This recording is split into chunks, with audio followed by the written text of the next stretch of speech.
What's going on? What's going on, everybody? It is the only sports podcast. That's right, the only sports podcast. I'm Will. That's Casino over there. How we doing today, Casino?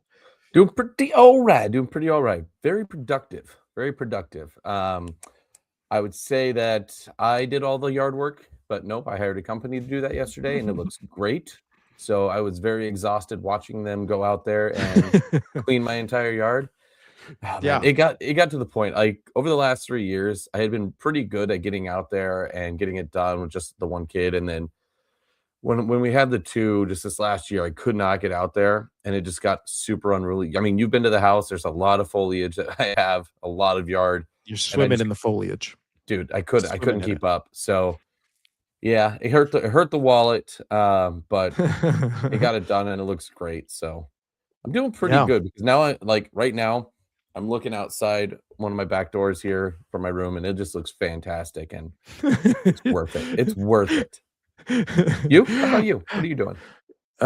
Doing fantastic. Also, we're going neutral on the show today. I went black and white. So we don't, because all the other colors, they might lean one way to a team or whatever. And the thing we are, Casino, if no other, is unbiased.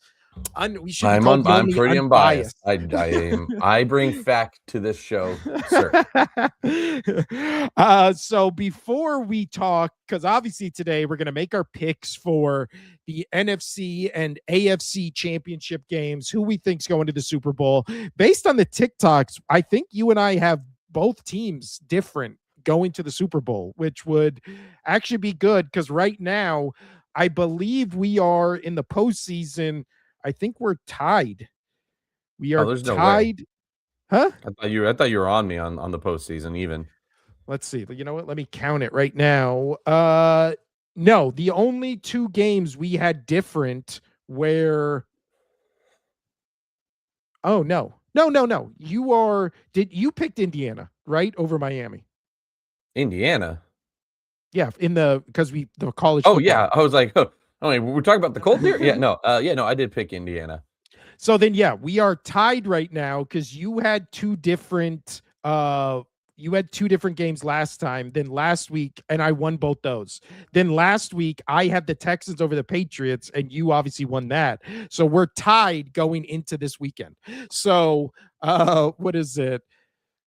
Shout out says Thomas Infuso 6030 says, I like the stubble. Thanks, buddy. Jainaya, I am not even going to pronounce that. It says, what's up? I like how it feels brushing against my cheek. No, you don't. My wife always complains about that. Emma Taylor says hi. But what is it? So, yeah, we are tied going into this game, or this weekend, Casino. Let's first briefly talk about the game we did not get to talk about last episode, which was the Miami Hurricanes and the Indiana Hoosiers in Miami. Right. They win 27-21 in a game that in retrospect felt much less close than that final score. At no point in that game did I ever feel like the Hurricanes were going to win that game. Not at all. It wasn't at all. Night. Oh man, it was tough to watch, but not too bad, right? For a basketball school, let's put that in air quotes. Yeah. Oh, fantastic. And you just felt like they needed last year, right? They brought in basically two organizations to that school, and two different teams, and they made it into one. They needed that extra year, and boy, did they just crush it. 16-0. That is phenomenal. Well done. Hats off to them. But watching that game, I was so frustrated. I had zero dog in that fight, right? Obviously, I wanted Indiana to win. I just thought it would be good for college football and just opens the whole door to the NIL, like actually works, which is great. And it's not just, a money thing here and there. Like you actually can now have teams who have never had a shot, who have been not a good football school. Indiana had never been a good football school. And now they just won the national title, which is super dope. But watching that game, I was so frustrated in the calls that were not called. Yeah, It was dude. absolutely ridiculous. Like that block in the back. How about that one? Right on that return, like that was insane. The late hit on the quarterback. It's like, what's going on here? Dude, not only that, it was like so one-sided. It was disgusting. Well, not only that, it was like Miami players were just committing defensive pass interference every single play and not getting called. And even they were like looking around, just being like, oh my God, you're not going to call me on that? I got away with that? Yeah, it was, dude, the calls were awful. The game was pretty good, but it was one of those things where, like you said, this opens the door not only to NIL, but also opens the door to colleges where they go, hey, listen, we can be as irrelevant as any team ever. And in 2 years, we can now be in the bowl. Like we get because again, it's not like these guys, Indiana, they had like the 90th draft class. It wasn't like they just had an outstanding draft class and then all of a sudden they were there. It was like they got Mendoza from Cal. And at Cal, his numbers were fine. They weren't, eye-popping where you're like, clearly this guy's going to win the Heisman. So they just got a good quarterback for their system, an all right draft class, brought in the right coach and right people, and bam, in 2 years, they went from, this is a crazy stat, in the entire program's history, they have 6 wins against ranked opponents. This season, they had 7 wins against ranked opponents. So in one season, they beat more ranked teams than the history of their program, which is an insane stat. And that really does show. I'll tell you what, I saw somebody, because again, sports is just, if this person did it, how come this person can't do it? But this one, I was like, I kind of get it. Somebody said, with all the hype and excitement that Colorado got, how are they not Indiana? Like, I mean, if you think about it, I mean, it's true. It's all about money. Like these schools have to have money. Like they have to have the backers coming in. And you bring up like any school can do that, right? Well, obviously you and I are from Las Vegas, and my first thought is, now that Indiana goes and wins this, I'm like, hey, okay, we don't have just a millionaire backer. We have the Fertitta family in Las Vegas who are worth billions. I just pulled up their net worth. It's somewhere around $3.7 billion, which is each between the family. Like that is absolutely insane. So theoretically, realistic. I mean, we saw them, 8 years ago, put all that money into Sam Boyd Stadium out here. And it's like, okay, now you can buy players. I know that, there is a cap now on where you can with with your school and all that stuff with the NIL. But if you have a billionaire backer, which, some schools do, Indiana, look at what they just did. You go win the title. It's so easy now to be relevant if you want to be, if you have the money. So, not saying that I'm expecting them to do that at UNLV, but whatever. That would be really, really cool. That would be really cool. But yeah, it was great for them. And let's talk about, before we wrap this all up, let's talk about Mendoza. Let's kind of put this in towards the NFL. What an amazing performance did he have? Like, you hit me up after he had that run when it was 4th and 5. They're up. I think they're up 3 at that point. They needed that touchdown. I remember that was a 4th and 5. That was 4th and 5. We can kick it and go up 6, or we can go for it. And going for it on a quarterback draw with a quarterback who doesn't usually run that much, that's coaching, that's ballsy, that's good. Not only, like, everybody was like, oh, well, he took those hits and got away. the entire play was great, right? Yeah. Because not only before he even took a single hit, he had to hurdle over his over his lineman who was on the ground, which was really great because like nobody's because he's trying to watch the guys coming from his right that like all the people that are about to hit him, he was focusing on them, but he was also aware enough to, oh, I have to hurdle the guy on the ground first and Yep. then continue going and then take multiple shots. And then he was so conscious of not letting his knee touch that ground with putting that hand down. Absolute stud player. That's why you win the Heisman. The commentator said it like immediately after. That's why he's the Heisman Trophy winner, right there. And also, that's why he's going to be the perfect fit for the Raiders because he's got to get 100%. used to getting hit 9 times on every play and still making a play. So, dude, that was if I'm the Raiders, like encapsulation. you're getting him, right? Being a Raider fan right now, I'd be so optimistic.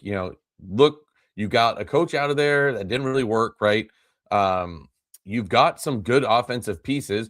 Hopefully they try to keep Crosby or let him go, and hopefully he comes to the Patriots, he's been tweeting. I mean, I'm not. This is me not trying to bring the Patriots into, but he has been tweeting. He has been tweeting multiple players for the Patriots. So there's a lot of talk that he could go there. But if he does stay there and they get Mendoza, and they keep Brock Bowers and they keep all these players happy and they get in another wide receiver or two, this team could be pretty good if they get the right coach, right? So yeah. Well, the thing with the Raiders is who is going to be their head coach? Don't know. I've heard zero noise about that at all. Zero noise. Even as I was just saying it right here, as I was saying it, I was like, wait, did I miss something? Do they have their head coach? And I was like, wait, no, they haven't. They just haven't talked about it. So yeah. I would be, obviously, even though I live here, I'm not a Raiders fan. They're a transfer team. Not a fan of the Raiders. I will root for them when they're playing teams that I don't care about. So go Raiders. Hopefully they get Mendoza, and that just sparks this organization. They needed it. They need it. Well, apparently, just from a quick Google search, Clint Kubiak, the Seattle Seahawks offensive coordinator, is apparently at the top of their list. So maybe they're just waiting to see what happens, with the Rams Seahawks or if the Seahawks win the Super Bowl. But again, we'll talk about some coaching hires that I just do not understand. But especially when you have a guy like Mendoza who's going to be coming out of Indiana, you need that offensive.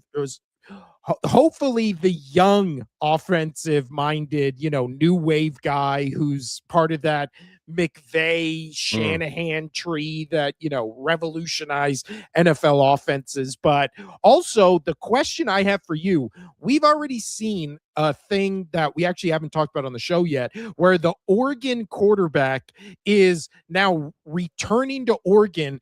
Basically all accounts are it's to avoid being drafted by the Jets. I think that is a brilliant move. I truly do. With NIL now, you are going to get paid. You're playing for the Ducks, the Oregon Ducks. You are getting money. Money is coming in. You are fine. You don't have to worry about going in and being a bust in the NFL. But it is very important you want to go to a team. Yes, you're a high draft pick, right? You're going to go to a shit team. It's just going to be the thing. But go to a shit team that actually has some culture and not to a team that is, sucks. Top to bottom organization, all in all, that Jets team blows. That organization blows. Well, and at least outside of winning that Super Bowl, the second it was Super Bowl 2 that they won, right? Super Bowl 3. Yeah.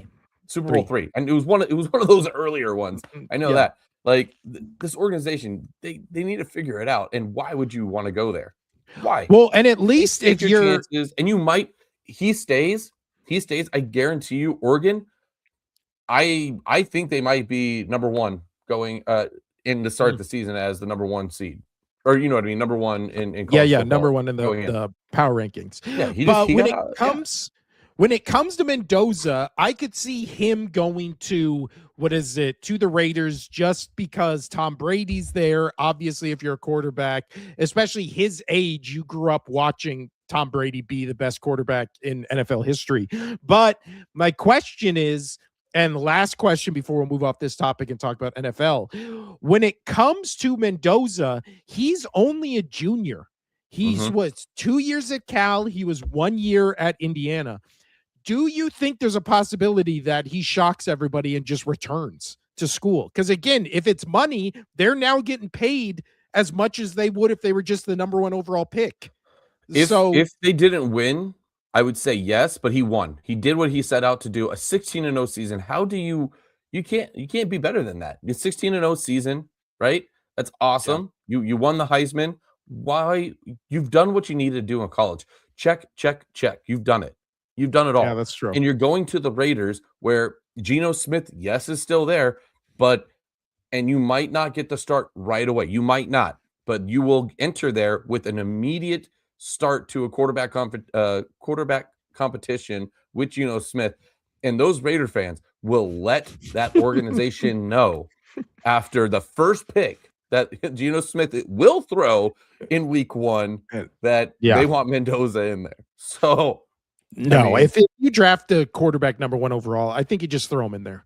Day 1, start 1, and just see what you get. You would think, but Geno Smith, you don't know. They might, and the Raiders, they might try to keep Geno in there and make it a quarterback competition. But also, especially with how the NFL's going, where it was like, oh yeah, last year it was Jaden Daniels took that team that nobody had any thoughts was going to be good to the NFC Championship game. This year it was like nobody was that high on the Bears or Patriots, and now, or even the Broncos for that matter. It's like now you look at the NFL, it's like all quarterbacks in their first 5 years are the ones that are taking their teams to the championships. Like Sam Darnold, again, we think of Sam Darnold as old. I'm pretty sure he only has been in the league for 5 years. Like Hurts is 5 years. What is it?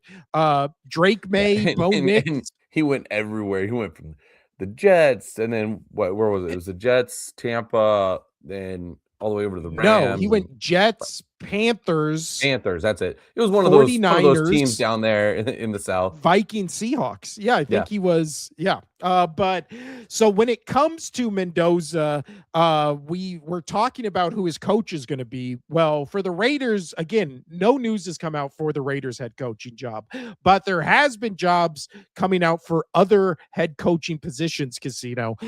Before we get into that, we have 2 comments right here. Andrew Mean says Broncos versus Seahawks rematch. We'll talk about those games in a second. And then Nicholas Holier says, kind of off topic, but am I the only one who isn't understanding the CJ Stroud hate? Why can Josh Allen throw 4 interceptions to get a pass, but CJ in his first divisional game gets flack? I mean, I think that's because we've seen Josh Allen in the past. Again, you look up his postseason numbers and they're astounding. You look up CJ Stroud's stats since his rookie year and he's never done anything. Yeah, I mean, in what is it, eight years in the postseason, whatever, however long it's been since Josh Allen's he's been absolutely phenomenal without almost a single, if not he's had 0 bad games in the postseason, and he has one. I know it sucks that it happened to be this year, but it's tough to be upset with the dude. And when that happens, when he's given your team a billion chances to try to get to that Super Bowl in all 8 other seasons, 9 other seasons, whatever it's been, So that's the difference. That's the difference. One just forgot to put on his Superman cape and he stayed as Clark Kent. The other one, I don't know, is always the damsel in distress. I don't know. Well, no, it's also the thing where you look at, CJ Stroud in that game, he was giving that game away the second, they had any momentum. Josh Allen, he had like 3 shots at the end zone to still win that game somehow at the end. Yeah, and with Josh Allen, he was able to try to come back a little bit. Like he would have a bad play and then he would play good after. CJ Stroud, I watched that entire game. Obviously, he did not look good. At the moment that the first 2 balls got batted up before the first interception, you saw it in his face. He was scared. He knew he wasn't ready for this moment. That's kind of the flack, is he all of a sudden just froze. He just froze. I know that it was cold there. I'm not trying to make that kind of a pun, but he did freeze. So that I think was the big difference. Yeah, completely agree. Same guy, Nicholas Holier says Raiders need McDaniel, probably the only head coach who can develop Mendoza. Didn't he already coached for the Raiders? And that was like one of the worst head coaching, what is it, catastrophes in NFL history. McDaniel, probably. Are Oh, we talking? McDaniel. Yeah. I thought we were talking about Josh McDaniels from No, the no, Patriots. Josh McDaniels, he should never be allowed to coach. And there's already talk about him with what he's doing with Drake May that he should go and be another head coach. No, No. 0% chance. You've had your shot. You're the only coach in history to get fired from a head coaching spot twice mid-season. You're done. I know. You're done. And but yeah, Mike thank you for McDaniel, the segue. Mike Yeah. McDaniel, he's now the Chargers OC. Thoughts on that? Is that the segue? Is that the segue you were looking That is for? the segue. So Mike McDaniels, the former head coach of the Miami Dolphins, has decided to take the offensive coordinator position. Decided to take the offensive coordinator position for the Chargers. So now, obviously, as an Eagles fan, it was all the funny thing is everywhere. It was like, oh, the Eagles are going to get Mike McDaniels as their offensive coordinator. And that was literally just fans and wishful thinking. There was nothing on Mike McDaniel's side that would ever give you the notion that he was coming to the Eagles. But now all of a sudden, it's like he was never connected to the Eagles. All the fans wanted him as offensive coordinator, and then he doesn't choose the Eagles. And now, like, the fans are losing their minds and just being like, oh my God, how could he not want to be with the Eagles? There was never a time where he said he wanted to be with the Eagles. Right. Like, that was never a thing. From what I had read up is apparently Eagles have reached out to him and like offered him to come up, and he just said no. He didn't want to. Yeah. Those were the couple things that I read. He was not But then interested. he also said no to the Browns. He also said no to the Giants. I think you are 100% Giants one. I'm a little was like, okay. They have something going up there. Like they have something going up there real good. Well, I think he also said no to the Bills job. So again, 100%. You said it best. He wants to stay. Like he grew up with that Miami team, right? He grew up like he loves that weather. He was he's from Denver. His first coaching job, I think, was with San Francisco. Like he's went from California to Miami. The only other two jobs he interviewed for were LA or Tampa Bay. So again, everybody being like, oh, he doesn't want to go here. He doesn't want to go there. This guy clearly got addicted to the Miami weather, or it was already in his blood where he loved, warm weather cities on the coast. Hey, guess what? Most people do. Most people would rather live on the coast in a city that it's never hotter or colder than 75 degrees. Like, what are the odds? What are the odds that a multimillionaire would want to live in one of the two best places to live? Like, yeah, it's like, yeah, I get it. Like everybody being like, oh my God, how can he not want to go to Buffalo? Oh my God, how could he not want to go to Cleveland? Oh my God, how could he not want to go to Philadelphia? Like, yeah, no shit. If I had the option as a Philadelphia Eagles fan, if I could either live in Miami or California or Philadelphia, Philadelphia would be third on that list. Yeah. Like, so let's talk about him. Yeah. So let's talk about him actually going there. I think this is a great fit. I mean, he was an offensive coordinator. Yeah, he was an offensive coordinator for the Niners for multiple years, right? And he's under that bubble, that family tree of Shanahan and McVay and all of that. He's a good offensive mind. Was he a good coach down in Miami? We liked him. I didn't think that he was able to control his players well, especially showing this season just did not work out. You had all those teams like the infamous where the Lions went down there and they had the co-practice and they're like, we have no idea what's going on with this team. Head coaching is not for everybody, and that's fine. You don't have to be a head coach. He can go and be the fun, young, hip guy, even though Jim Harbaugh tries to do that and tries to hoorah behind Justin Herbert. Now McDaniel can go over there and do that and be that connection to the youth. And, I'm saying that jokingly as well, but like, I'm not. Like, that is a real thing when you have a younger coach that can connect with your players. I mean, we saw that with was it last year, right? In just quarterback and young players with Stafford. over on the Rams, not able to connecting. That was a whole story, not being able to connect Yep. with his teammates, and his wife was out there. I made the joke that, in the off days that he's trying to take the kids to Disneyland and all that shit.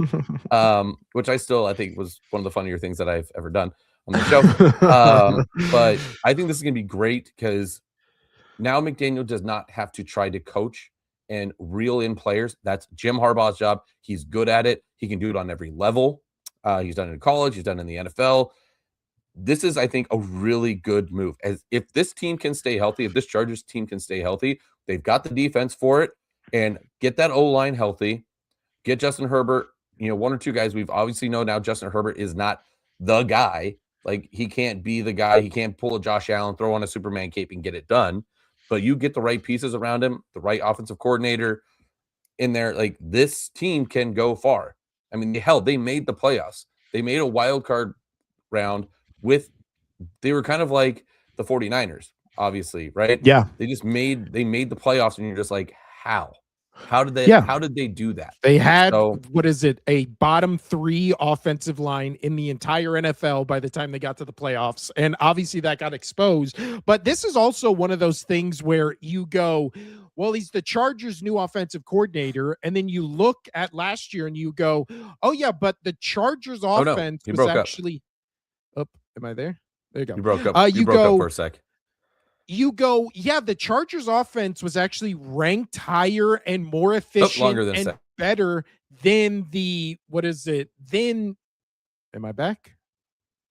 Yeah, I think we just had a whole connection thing just kind of all went wonky there. All right. Okay. So when it comes to the Chargers offense was better than the Dolphins statistically last year. Justin Herbert, again, still had good numbers despite not having as great of numbers as the previous years. And Mike McDaniel, again, we think of him as an offensive coordinator. In his 20-year coaching career, he's been an offensive coordinator for 1 year before he got the Miami Dolphins job. And then obviously he went to the Miami Dolphins, and every year his offensive stats got worse than the first year. So Mike McDaniel, again, great head coach. You and I both think he should have gotten at least one more year to see what he could do with Miami without Tua. But you also look at this guy and say he's only been an offensive coordinator. Is Tua even going to go, though? Like, oh, well, that's a discussion for another time. Nobody wants him. Nobody wants it. Yeah. So again, you go, if the options were Philly, where every eye in the NFL is going to be on the offensive coordinator for the Eagles, or the eyes are on Los Angeles, where you already have this anointed top 5 quarterback in this league who's done nothing, has never done anything in this league, has played his worst games in the postseason. There's zero expectations for the Chargers because you go, oh, well, how could this not work? It's Justin Herbert. So as long as he doesn't go in there and Justin Herbert just all of a sudden throws more interceptions than touchdowns, and, they just have a complete dumpster fire, everybody's going to go, oh my God, this works. And then Herbert's just going to be putting up the same numbers he's always put up. They're going to lose in the wild card or divisional round, and then nobody's going to talk about it. Mike McDaniels will probably get another head coaching job. Like, again, there's no expectations. There's no, chance this doesn't work. There's no chance that this offense is bad next year because it's been good every year Herbert's been there. So again, there's no expectations whatsoever. Why would he go to the Eagles when, again, most fan bases don't even know the name of their coordinators? The entire Eagles, fan base not only knows who the offensive coordinator is, but can at length talk about why they're a bad coordinator. Like, right. Go to LA. Again, you're in a city where the weather's beautiful all year round, and that's the closest thing you can get to Miami.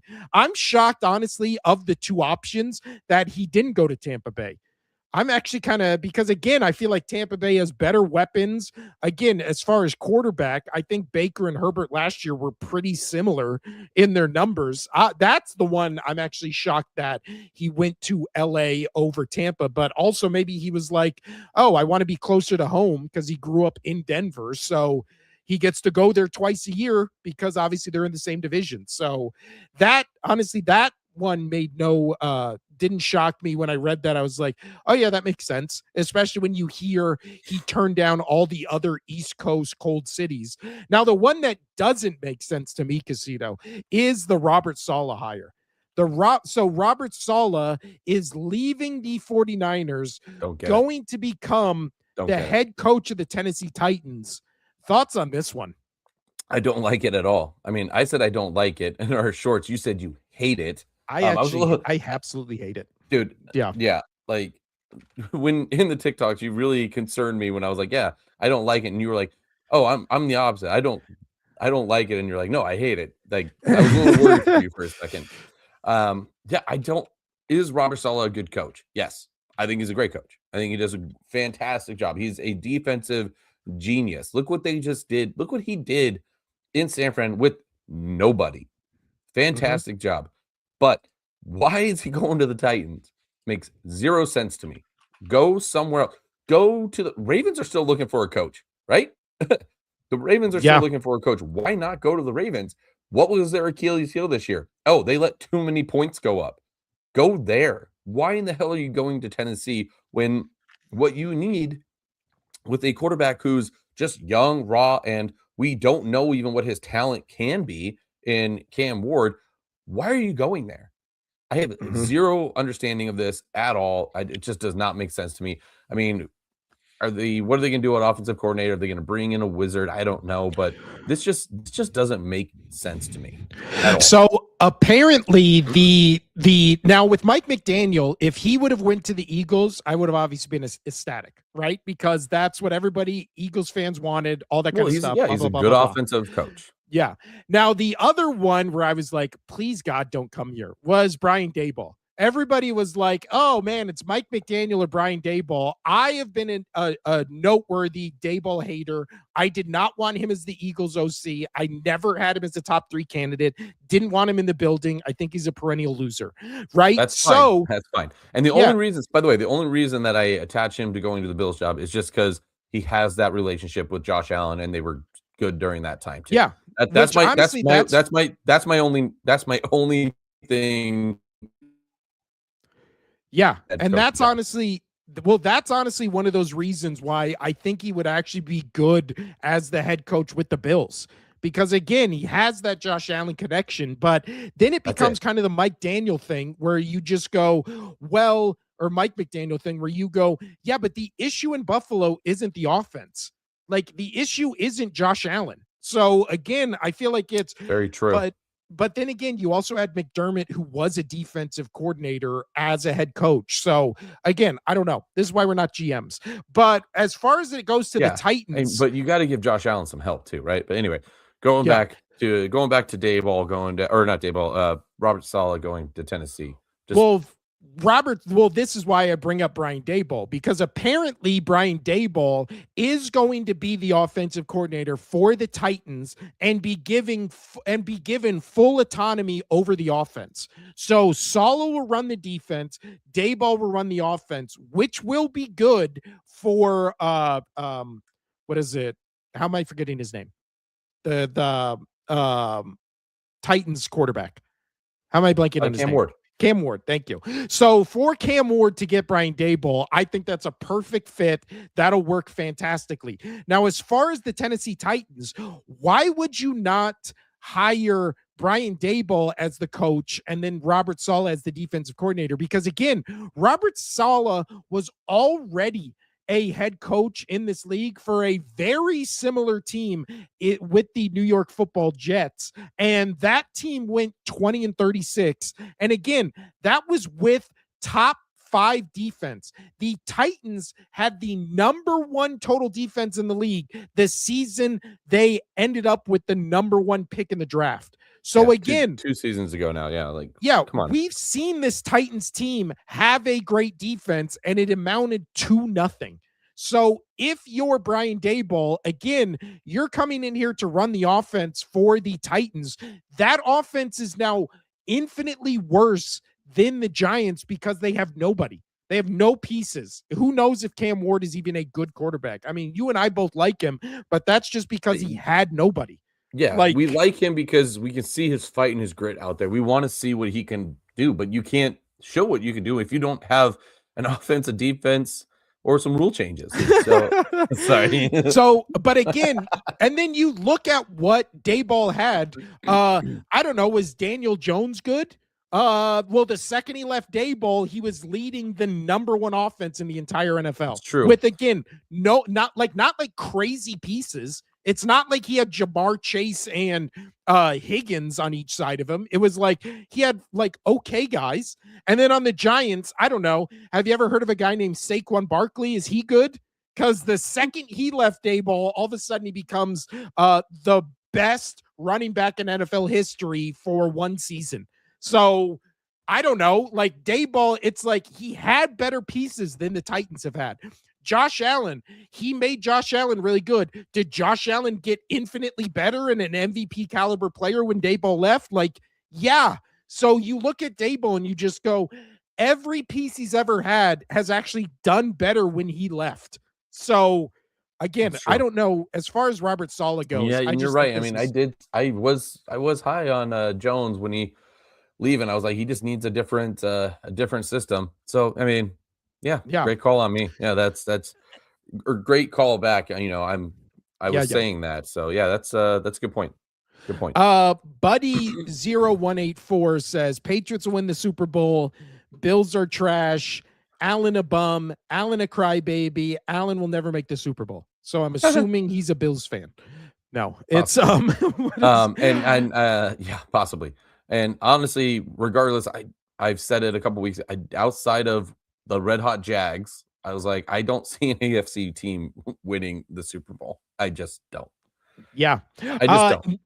Well, actually, there was a thing that what is it with the Bills that I wanted to talk about. Did you see this press conference with the Bills owner and the Bills GM?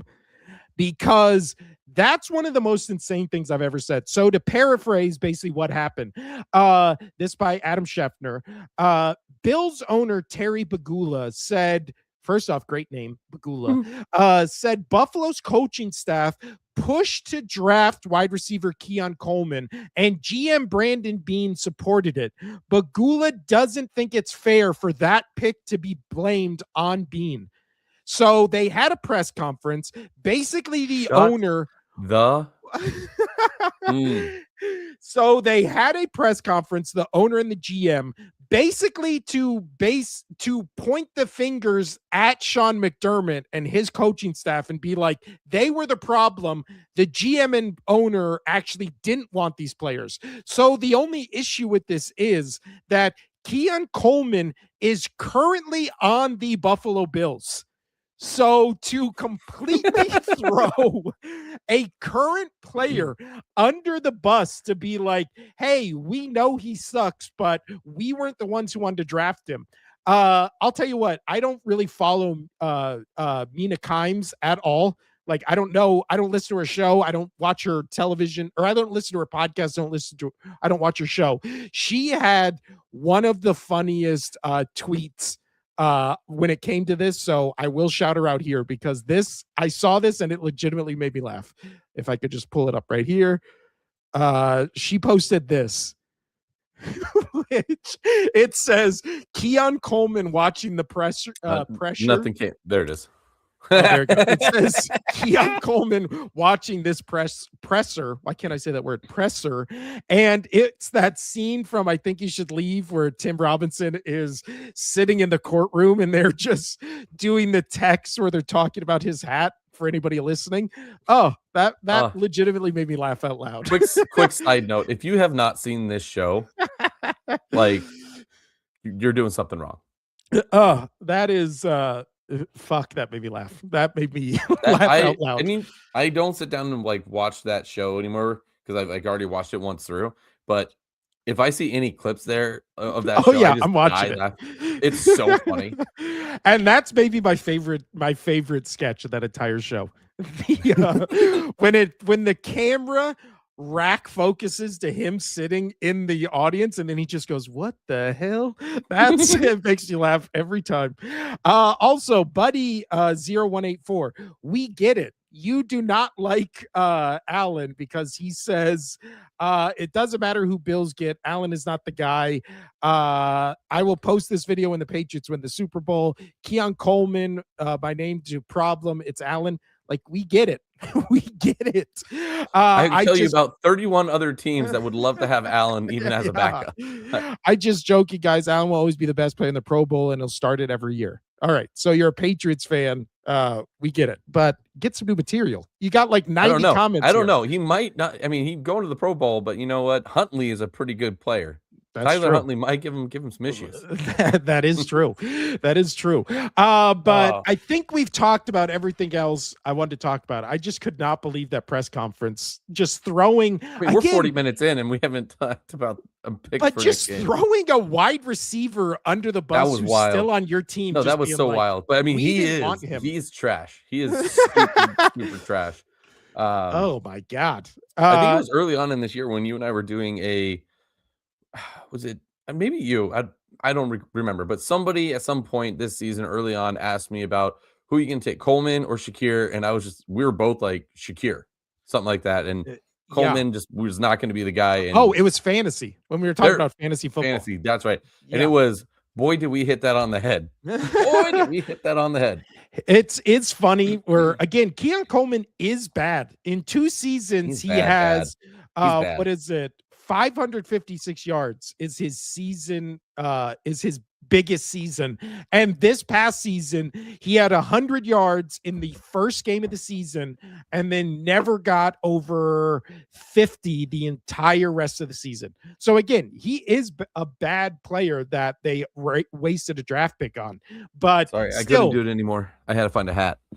For those of you who don't know me super well, I can't live without something like a hat or a beanie on my head. The beanie was too hot. I took it off. I'm just sitting here looking at my hair and just like touching, like couldn't do it. Need a hat. Oh, I felt so weird. I felt so weird without that. I go to work and the regulars, if they see me without a hat on, they get concerned. Yeah. They're like, are you okay? Wrong. That is true. We always used to make fun of you because you were a beanie guy.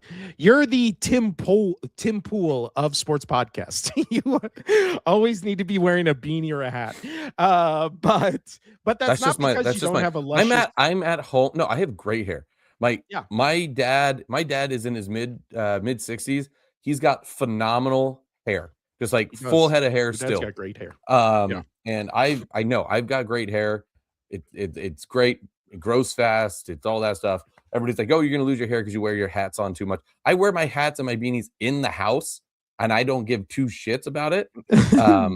But yeah, sorry. I had to walk away. I felt super weird. I had to get a hat on. Well, now that you're back, we can talk about what we actually came here to talk about, and that is, it's in the description for the show. Who goes to the Super Bowl casino from the AFC, from the NFC? Let's first talk about the AFC Championship game. Both games happening on Sunday. This one's at noon, our time. 14-3 Patriots, 14-3 Broncos. Obviously, those numbers are skewed because you add the playoff victories, blah, blah, blah, blah, blah, whatever. Yeah. Your Patriots going to Denver to take on the powerhouse that is Jared Stidham. Who you got in this one and why? I'm going to take the Patriots on this one. If Bo Nix was in there, this was going to be a much better game. And I don't want to knock Stidham. It's not that he's a horrible quarterback. He doesn't have the greatest stats. He's 1-3 as a starter in the NFL. But it is he hasn't played in a game since 23. Like that counts. And now you're having to come in an AFC Championship game. I don't care if you know the system. He has not taken a lot of first team reps this whole season from what I read on whatever site, which is mind blowing to me as a backup that you're not taking a lot of first round reps.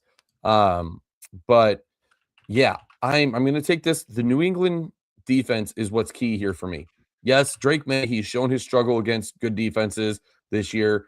And props to him for just getting right back into it. And this is why I like Drake May so much, is he can just get up. He got sacked 5 times. He fumbled 4 times, but he goes, I don't care. He gets up and he goes to the next play, which, by the way, he was only one of 2 quarterbacks the entire season to score 3 touchdowns on that Texans team. Just throwing that out there. Stafford couldn't throw a touchdown on him. Mahomes couldn't throw a touchdown on that team. So just throwing that out there. But I digress on Drake May thing. I think the offense will play just fine enough to get some points. But for me, it is the defense. That's the key. I told you all second half of the season that the Patriots needed their defense back. They were the best rush defense the entire season, entire first part of the season. And then when they lost Milton Williams, when they lost Spillane and all that stuff, Tonga and Landry, that really hurt that that opened up that defense, and people were able to run all over them. So with getting that defense back, yeah, Stroud had a bad game. I don't think that he was up for that moment. Even if Mills went in, I don't think that he was going to do anything against that defense. That defense was feeling it. They wanted to prove that they were better than the Texans defense. So that to me is the biggest key here, is a backup quarterback who hasn't thrown, who hasn't been into a game since 2023. That is the biggest issue for this Broncos team, and that's why I have the Pats winning this game. Because I do think Denver's defense will give Drake May trouble, just like the Texans, just like the Chargers did. They'll get to him because the offensive line is not that good. So I'm still going to pick New England in this based off of New England's defense being fully healthy and fully back. That is my reasoning. Yeah. So I'm going, I don't know. The whole time you were talking, I was watching Jared Stidham highlights. The NFL posted his all three of them playoff game. Trust me, I watched him play for the Pats. All three of them, all three highlights. I'll tell you what, in his first career start, Jared Stidham was 23 for 34, 365 yards, and 3 touchdowns. So say that again. We lost you. Oh, I'm back. So in his first career start, Stidham was 23 for 34 for 365 yards and 3 touchdowns against the 49ers, who were 11-4 at the time. So again, and that's his one win as a starter. No, I think they lost that game. But fair enough. I mean, again, and coming out of apparently I read this up that he was out of high school. He was the highest rated dual threat quarterback coming out of high school going into college. So, I mean, he has the potential of being a good quarterback. He's been out there. He's had the NFL starts. I'm just concerned that it's been the longevity of him not starting a game in the NFL and going against a healthy defense that is all back together, who got their rest, who got healed up. That's concerning to me, because I think the Patriots offense will just be where they have been these last 2 games. That offensive line is going to let, I don't want it to happen, but Drake May is going to get hit. He's going to get sacked by this defense. But they're going to put up enough points. The running game for the Patriots has been pretty good the second half of the season. But that defense, I think, is going to give Stidham problems, and that's why I have the Pats winning by about a touchdown. Yeah. Dylan Earl says Patriots are going to lose. They're coming to Denver and they're going to get beat. So they are road warriors, by the way. They have not lost a game on this entire season. That's another thing you got to look into. They love that. They have that mentality of going into games. I forget how they're putting it, but they're like packing up your mentality with you as you're going on the road. But they are very proud of being road warriors this year. So I'm not too worried that they're going into Denver. It's supposed to be really cold. It's supposed to be in the 20s. So, that's not really going to be a factor. Pats play. The altitude could be a factor. That is definitely something that could come into play here. But yeah, I mean, if Bo Nix was in this game, I think that -5.5 for New England, I think that you're looking at -2.5. Yeah. So yeah. I think that shaves easily a field goal off if Bo Nix was playing, and maybe even less. It could be closer to a pick 'em. So yeah, I think it really hurts. That really hurts. I think I'm going with the Broncos in the upset, because and also I talked about our picks. You were actually up 1 pick. Woohoo. So you in the postseason, you were up because let's go Indiana over Patriots. I just think, again, all the money, all the picks are going to be for the Patriots because it should be, right? Like, obviously they're playing a backup quarterback who, like you said, has not started since 2023 or has not played in a game since 2023. Yeah. But I have to go with my guy, Big Nick, who sent out maybe the best tweet in football history. Maybe in Twitter history. This is the best tweet I've ever seen in my life. Nick Foles, whoever hasn't seen it, said, "Note for the Broncos and their fans. I know it has been an emotional 24 hours." The stream doesn't even want you to. You keep cutting out, and I love it because the stream doesn't even want you to talk about it. That's not true. Note for the Broncos and their fans. I know it has been an emotional 24 hours. I feel for Bo and the team, and I'm sending prayers for a strong recovery. A positive note going into the game versus the Patriots is that they struggle against backup quarterbacks in championship type games. That's my boy. That's my guy there. That's still a great thing. And it's still funny that the Patriots didn't even punt in that Super Bowl, and Tom Brady threw lights out over 500 yards and tutties and all this shit, and they still lost. And that's the highest scoring Super Bowl in history. I know. That was just so frustrating. And it wasn't even so much that Pats lost that Super Bowl against your Eagles. It was how they lost. Is they damn near, outside of the defense, that offense played a perfect game. I know. That's why it's the best. I still think it's regardless of what your team, that's the best Super Bowl ever, because you could not believe what was happening. Either side. Like it was literally just, you put a high school defenses out there on both teams, and it was just like, okay, here you go. Let's see, it wasn't even that the defenses were playing bad. It was the offenses were playing so good that it was like, there's no way. They were playing lights out. A lot of those throws, dude, were just phenomenal. It was just great. Delusional Patriots fan, wonder who he's rooting for, says, does Nick Foles think this Denver roster is that Eagles roster? Well, that's the thing, is that Eagles roster was stacked before that injury happened to Wentz. Which was crazy, because they did have a good team, and yet they were still like, we the underdogs. I still didn't understand that, why they always got picked as the underdogs that entire season. I'm like, well, that's why I made it so sweet. That's why they put on dog masks. They're pretty good team. Well, but see, I do feel like also when it comes to this Broncos team, the only similarities really, because obviously it's two different teams, two different head coaches, all that kind of stuff. The difference is that this Broncos team has been basically the underdog the entire season. Nobody's believed in them. And we've said it here too. Like, weren't sure. We didn't believe in him. No, and nobody does. But again, there's a reason to, because everybody says, oh, Stidham can just be Nick Foles 2.0. Nick Foles legitimately had, before that Super Bowl, he had games to like get into the rhythm of it. He had a full season with the Eagles where he put up 27 touchdowns, 2 interceptions as a full season starter. Like, he legitimately had a season where you were like, oh, Nick Foles is actually really good. Like, he had tape where you could go, this guy can play in the NFL, all that kind of stuff. I don't think Stidham doesn't have that. We looked at his stats. He is 8 touchdowns, 8 interceptions. He's played 6 games.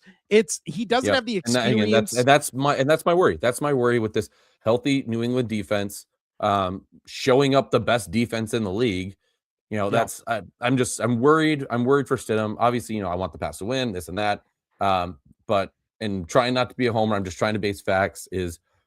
I just think, Denver will get to May. They just will. It is what it is. But I just don't think Stidham can outplay this defense. I just don't. So I'm going with the Broncos in the upset for no reason whatsoever. I have no reason why they should win. Just as a sports fan, obviously, as a Patriot fan, I'm like, Bo Nix is not in this game. That's good. The Pats can better chance to get to the Super Bowl. I'd much rather play Stidham than Bo Nix. But as a football fan, I would have loved to see Bo Nix and Drake May go at it with 2 good defenses. And hey, again, I still think whoever comes out of the NFC between that really good Seahawks team and that really good Rams team, almost complete teams over there, I think they're going to take it. But I wanted to see these 2 teams go against it with their quarterbacks drafted at the same time, just to kind of see that's good. That's just good story writing, right? That would just be like a Hollywood story, is 2 quarterbacks drafted at the same time. And if Caleb was able to do that, if Caleb was able to beat the Rams and he had 3 out of that class, which you and I have talked about, that class is probably top quarterback class to come out of college ever, damn near. I mean, a lot of those it's players looking like it. those college players look real good. All these quarterbacks are having success for the most part. So, yeah. I digress. We're moving on. We're going elsewhere. Yeah, I'm picking the Broncos in the upset because, again, I think it's in Denver. New England historically has not played their best in Denver in the playoffs. They are 24 I and can 27. count all the places that I have been when New England has lost to Denver. I know where I have been for every single one of those, and it hurts. Yeah, and you know what? Mike Vrabel was a part of a lot of those because he, again, played for the Patriots, so he was in that stadium when those losses happened. So, again, that might help or that might hurt. I don't know, but I'm going with the Broncos in the upset. Casino's going with his Patriots. Next up, let's talk about the NFC Championship game, which has the Los Angeles Rams versus the Seattle Seahawks in Seattle. Who you got in this game, Casino? So before I give that pick, I need to say I love I love what the Seahawks have been doing, right? I picked going in these playoffs, Seahawks, Jags, Super Bowl. But the more I sit on it, and I just, even with the struggles the Rams have had, I think I'm going to go Rams. I said it in the TikTok, so I'm going to back with that. I know going into Seattle is going to be tough to play. But outside of that weird 2-point conversion in that second game between them, the Rams are 2-0 on the Seattle team. They've got the formula to figure them out. Stafford, MVP quarterback for a reason, right? He's that MVP caliber quarterback for a reason, and most likely will win it because he knows how to play.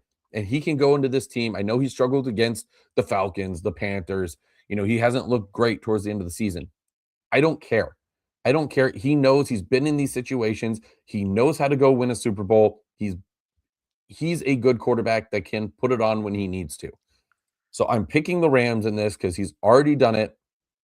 And for some reason, I just think he's got the formula to get this Seahawks defense figured out.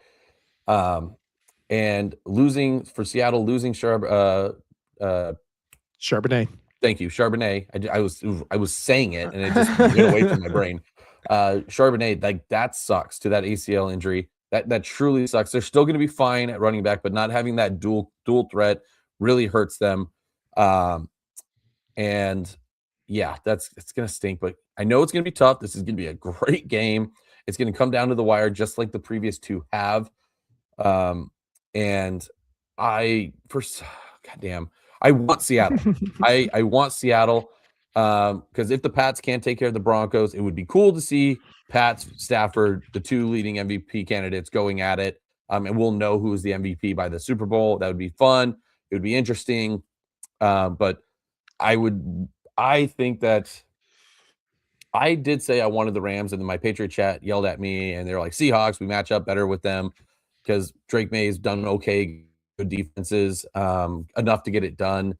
And our defense going up against Darnold would be better than going up against Stafford. So I kind of agree there. So I would prefer Seahawks to go because I don't care for LA teams. And I have friends who are Seahawks fans. I don't have any friends who are Rams fans. I've never met a Rams fan.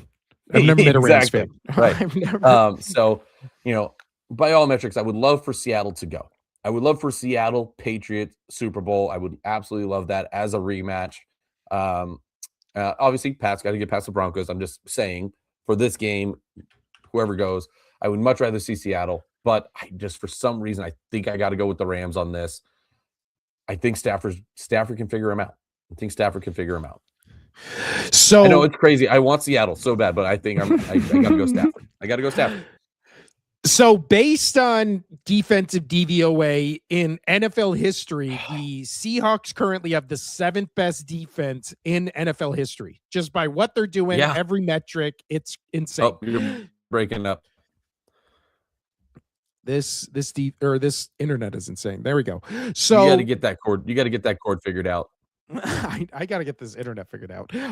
But when it comes to, so you talk about the Seahawks, you talk about the Rams this season, they split 1-1. It is insane how similar these two teams are, because in those two games they played, Oh yeah. the Rams scored 58 points. The Seahawks scored 57. In those two games this season, the Rams in total yards had 830. The Seahawks had 829.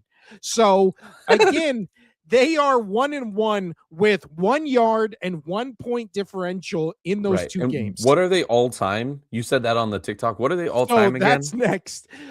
In their all-time history against each other, and this is by NFL Stats, the X account, in their all-time history against each other, the Seahawks are 29-28 against the Rams. Seattle in those games has scored 1,223 points, and LA has scored 1,222 points.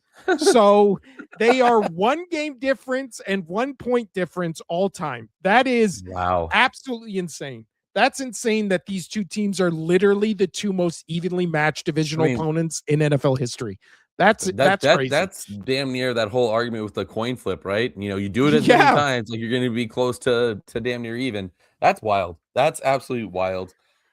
I literally didn't know either of that. I knew the points and yards because we've talked about that after that last game, but I did not know that all-time thing until I was looking it up this morning. That's incredible. That's insane. So again, I look at that and I go, well, they're so similar. Like, what is the edge? What is the advantage? And the advantage is they're going to play at home. Seattle's going to be in their home stadium with one of the best home field advantages in the entire NFL. They call themselves the 12th man for a reason, because, that home field advantage is such an advantage that it's such an advantage that they get the weird 2-point conversion calls. Well, but I'm saying also that's one of the weirdest things I've ever seen in football. Yeah. You look at what happened, with the Rams this postseason. They, by all accounts, should have lost that Bears game. They just should have. They were in a million different ways should have lost that game. Again, giving up that 40-yard Hail Mary to end the fourth. And then the Seahawks, again, they got the first round bye, and then they absolutely destroyed that 49ers team, who, again, that 49ers team played them pretty close the last time. I'm not predicting a blowout, but I'm saying the last month of the season, all the bloom is kind of fallen off the rose for the Rams, right? Everybody was going with the Rams. That first Panthers game happened. Everybody started having doubts. Rams really haven't played a great game except against Seattle since then. That was on a weird Thursday night game. All Thursday night games this season were weird. So then you have to look and say, well, you're going against a Rams team that, again, struggled against the 29th ranked defense of the Bears. Now, I know you're going to say weather, all that kind of stuff. That's true. But then you say, I just think that Bears defense stepped the hell up. They did not look like a Bears defense all season. Yeah, but that's what I'm saying. The Rams struggled against the 29th ranked defense this season. The Seahawks have the 7th best ranked defense of all time. So you look and you say Rams couldn't score a touchdown with their MVP quarterback in Stafford in Chicago. Now you're expecting the Rams to go back to the West Coast and play the 7th ranked defense in history to try to get to the Super Bowl. Like, I just think you're saying makes 100% sense. Like, I was outside of, like, I think it was last night when I was just like, I don't know. I've been hot for Seattle. I've been hot for Seattle before the season started. I said they were going to win the division. I said they were going to beat the Rams out for the division. That was going to be a thing. I did not expect them to get the 1 seed, but when they got the 1 seed, I was like, now you have to go through Seattle. They had a bye. They got to rest their players in that fourth quarter. That is all positive for that team. Nothing but positive for that team. I don't know. I hope it's season, right? And you beat me this season in picks. I'm going with the Rams. I have to. That's what my gut tells me. Maybe I'm just hungry. I am fat, so I don't know. You're not fat. You're not fat. You're dumpy. Get it right. You're dumpy. I'm dumpy. Yeah. On this show, it's not fat, it's dumpy.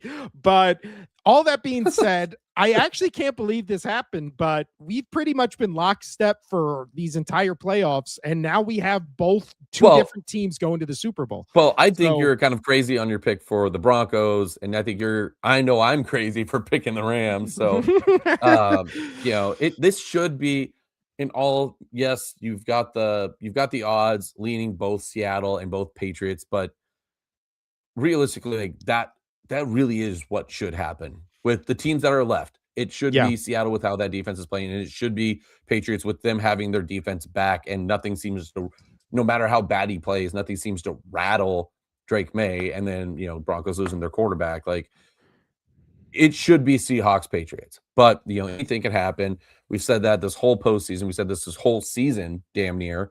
I'm really excited. Regardless on what happens, out of all the teams, I don't want the Rams. I don't want the Rams or the Broncos to win the Super Bowl. It better be Seahawks or Patriots. Obviously, the Broncos, history, can't stand them. And then Rams, LA teams, can't stand them. And you and I are lock and step with that one. Is everybody growing up here in Vegas, everybody is like, oh, you have to root for Texas teams. Oh, you have to root for LA teams, like California teams, because they're the closest to you. And we just said, nope. Big old you, and we're going to root for the teams that either our family, like on my side, grew up with, or you were just like, nope, those are my teams. Did you have family connections? I can't remember. I had family connections to Chicago, but again, when I was growing up, nobody ever talked yours about was sports. Just you saw the Philly team. Yeah. So then I just adopted the Eagles when I was 9. And then every time I would get into a sport, I'd just be like, well, Vegas doesn't have any, so I'm just going to go with who my football team is. But you know what? That is I was 10 when I was told what teams I was rooting for. I was like, okay, sounds great. Yeah. But that's so crazy when Brady got in the league. that you say that, where we did grow up here. But again, the Rams used to be in St. Louis. Now, since I've been a kid. Well, they were LA, St. Louis, and then went back to LA. Yeah. I've known so many people who are Raiders fans. I know a shitload of people who are 49ers fans. Still to this day, I have not met one person who's an LA Rams fan. Like, they just don't exist. Yeah, one of my coworkers, apparently he's a Rams fan, and his was actually a generational thing, like where when they went to St. Louis, his family was like, no. But when they came back to LA, they were like, yeah. So, I respect that. I respect that. Yeah. I did date a girl that used to be a diehard San Diego Chargers fan. So I do know a bunch of Chargers fans because for some reason their family were diehard Chargers fans. So I will say LA Chargers, I know people. LA Rams, I've never met one person. Nothing, because your internet sucks. That's what you will say. And Louis Renault says, hello there. And then he says, Rams, Pats for sure. I honestly, the only matchup I cannot see happening is Rams Broncos. I just don't see that being the Super Bowl. Yeah. I don't see any other combination. Yeah. I don't see both of those teams winning, even though I don't know. I don't see both of those teams beating either the Pats or the Seahawks. I just can't. No, it's either Seahawks, Rams versus Patriots or Seahawks, Broncos. Like, I don't see a scenario where obviously the scenario would be Rams win and the Broncos win. But again, Rams, Broncos just feels like such a weird matchup that doesn't make sense. I would hate that Super Bowl so much. I would actually be cheering, though, for Stidham in that one, because I would not want the Rams to win another Super Bowl, and I just can't stand the Dodgers. The Dodgers already won. The Lakers are the Lakers. They don't need the Rams. I mean, they adopt every team. They're like, oh, Anaheim, you're Angels. Nope, 100%. You're not going to be the Angels in Anaheim anymore. You're coming to LA. You are now an LA team. Like they just take all the player or all the teams. So, and you know what? Before we get out of here, for a lack of better terms, fuck LA. Before we get out of here, Casino, let's actually look at the Super Bowl logo to see if we can do that whole the colors. Let's see if we can make some type of pick or something based on the logo. So I'm going to put the logo up on the screen. Obviously, it's from Yahoo. So the blue, I don't see any orange in there.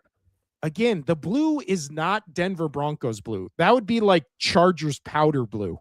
That's not Yeah. that Broncos like navy blue. There's no orange.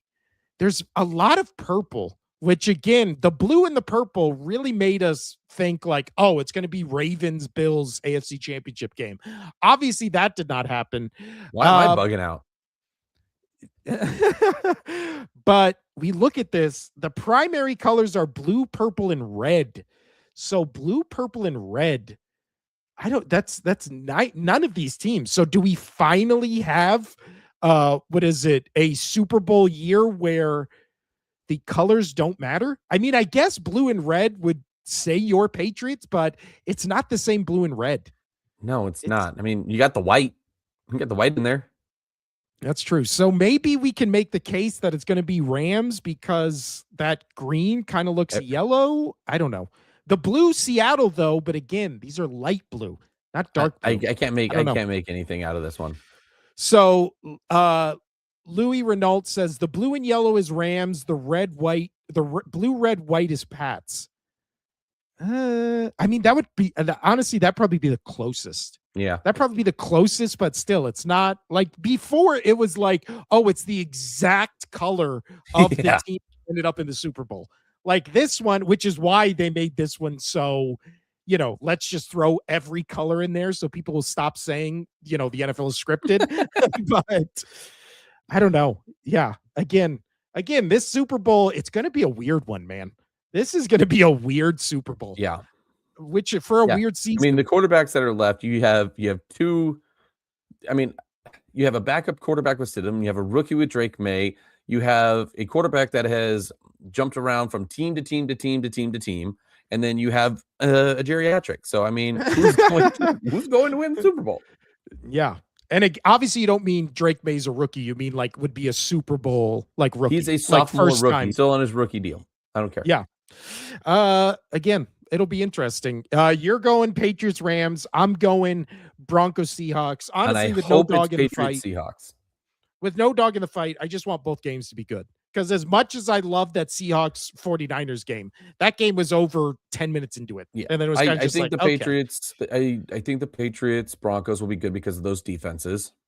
You know, I do. And then it's going to be a bloodbath between two teams who are so equal that it's ridiculous. This should be really fun. This should be really fun. Anything else you want to talk about before we get out of here, or can we call it? No, we can call it. All right, then we'll end on last comment. Louis Renault says, we all know that Drizzy May, great name, Drizzy May is going to unfortunately lose the Super Bowl by 4. I said it here first. All right. No, that's a great call. I mean, that could, again, I said NFC team is going to win the Super Bowl regardless who comes out of the AFC. But I do like that he says Drizzy May. So I don't know if you caught that. On the sideline, you had Stephon Diggs, and he kept giving more and more nicknames to Drake May, which I thought was really funny. He kept calling him Drizzy. He kept calling him Pretty Boy, which was really funny. Drizzy May, Pretty Boy, Drizzy May. It's great. So on that note, this has been the only sports podcast. I'm Will. That's Casino over there. We will see you. I'll see you here on Friday for the solo show. Have no idea what I'm going to do on the solo show. We'll find out on Friday. I don't want to know what you're going to do on the solo show.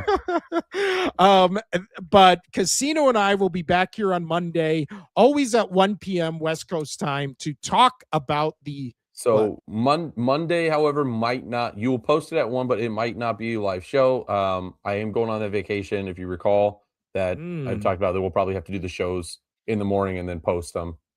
Yeah. It'll be up at 1 regardless, but it might not be the live show like we have been doing. There you go. So regardless, we'll still see you on Monday. We'll be back next Wednesday. And then obviously I'll do the solo show on Friday. Only sports podcast. I'm Will. That's Casino. Adios.